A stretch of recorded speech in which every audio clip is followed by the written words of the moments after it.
Fala nerd, tudo bem com você? Eu sou o Maurício e que bom ter você por aqui. Hoje nós vamos voltar ao passado e ver uma das distribuições mais nostálgicas do mundo Linux em mais um review retrô. Então vem comigo, é logo depois da vinheta.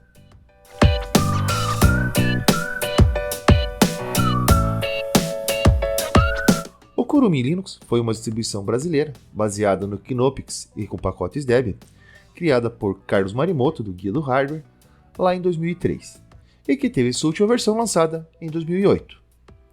Apesar do curto prazo de vida, o Kurumi se tornou popular por ser fácil de usar e trazer diversos aplicativos úteis pré-instalados, além de ter ótimo suporte para hardware da época, como as famosas placas e fax modem e muitos drivers de impressoras. Então, vamos ver nesse vídeo como era o Kurumi na sua versão 7 e seus principais recursos. Mas antes, se você gosta desse tipo de conteúdo e outros aqui do canal, já se inscreve e deixa o seu like. O Kurumi Linux na sua versão 7 possuía uma interface gráfica leve e intuitiva baseada no KDE. Assim que o sistema era carregado pela primeira vez, ele exibia uma janela do navegador Conqueror, indicando guias e livros não apenas do Kurumi, mas também sobre Linux em geral, hardware e redes. Se abrimos o terminal, nós vemos que a versão do kernel era a 2.6.18, lá de outubro de 2006. Bastante antiga essa versão. Em termos de ambiente desktop, podemos alterar algumas coisas, como o fundo de tela, comportamento, as áreas de trabalho, protetor de tela e a tela em si, onde infelizmente não consegui ajustar o tamanho para nada melhor do que 1280 por 1024. Olhando para os aplicativos que vinham com o Kurumi, temos bastante coisa.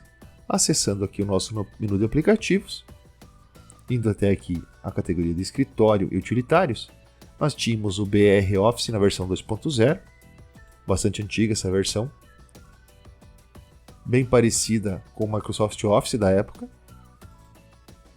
Em gráficos, ele já trazia o GIMP, o Inkscape, um aplicativo de Paint, outro de screenshots, o Digicam para organizar aí as suas fotos.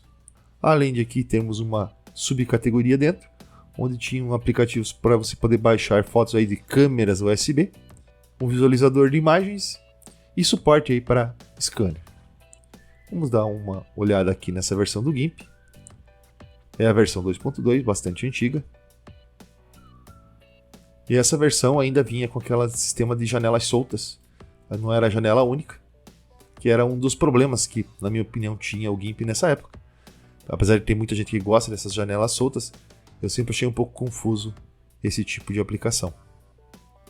Continuando aqui, nós tínhamos na parte de internet o Firefox como navegador, Thunderbird como cliente de e-mail, tínhamos também outro navegador, que é o Conqueror, tínhamos também o Kopete aí como cliente para MSN e ECQ, quem nunca usou, verdade? Tínhamos o Skype, além de opções aqui de você estar ativando suporte a soft modems, toda aquela parte que eu já falei de drivers. Além disso, aqui na subcategoria outros, nós tínhamos um agregador de RCS, um cliente FTP, um aplicativo para envios de mensagens SMS, nunca cheguei a usar, o Kaget para gerenciar os downloads. Em jogos, ele já vinha com alguns jogos básicos pré-instalados, e além disso tinha aqui opção para você acessar sites de emuladores e alguns já emuladores pré-instalados. Vamos abrir aqui o Galaga, vamos ver se ainda funciona. Quer dizer, um jogo bem antigo que ainda está funcionando perfeitamente aqui no nosso Kurumi. Continuando aqui, nós tínhamos uma outra categoria aqui para manuais, livros e dicas, tanto do Kurumi quanto do Linux. Então são vários manuais e guias aqui que você poderia seguir para estar aprendendo mais sobre o sistema.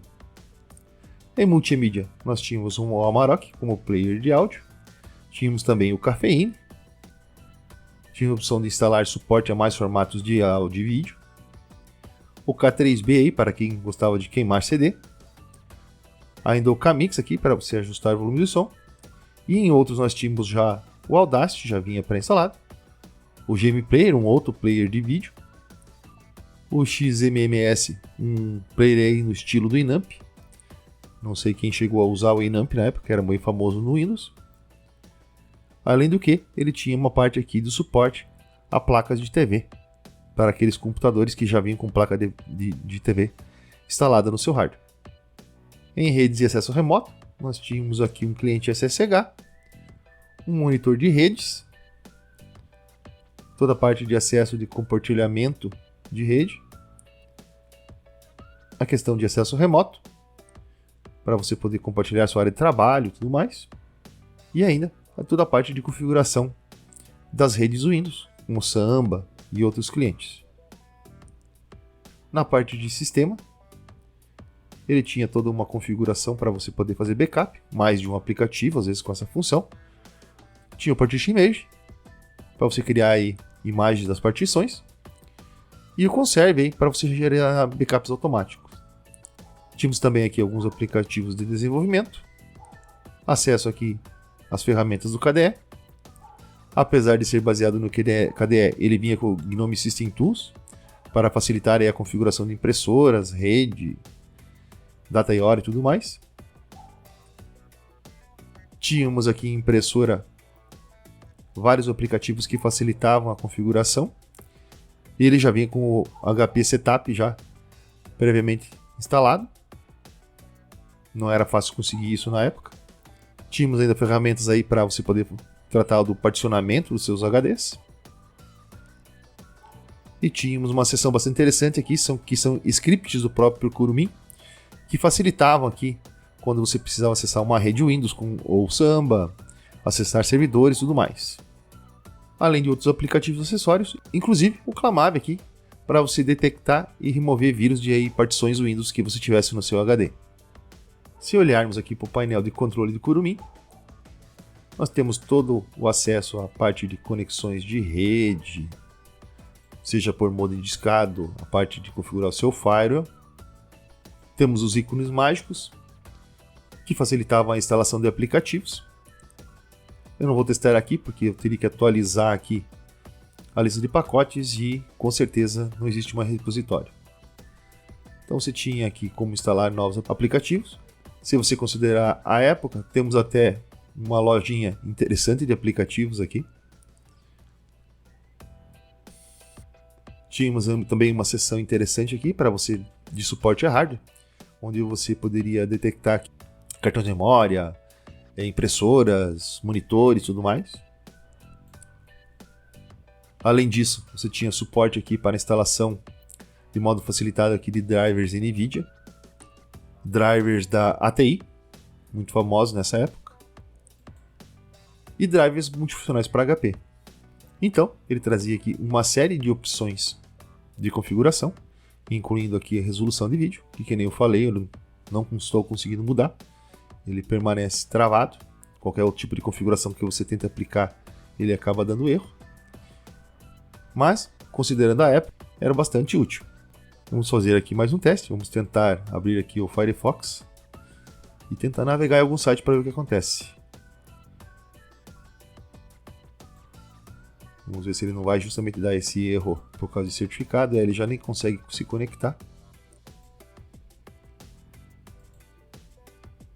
E aí nem vai deixar a gente navegar aqui nada aqui. Já está dando bastante erro. Vou fechar o Firefox. Vamos tentar ver aqui se através do Conqueror a gente consegue até navegar aqui na internet. Acessar lá o site do Nerd Livre. E realmente nem pelo Conqueror a gente consegue estar navegando. Já são versões muito antigas que acabam não funcionando mais.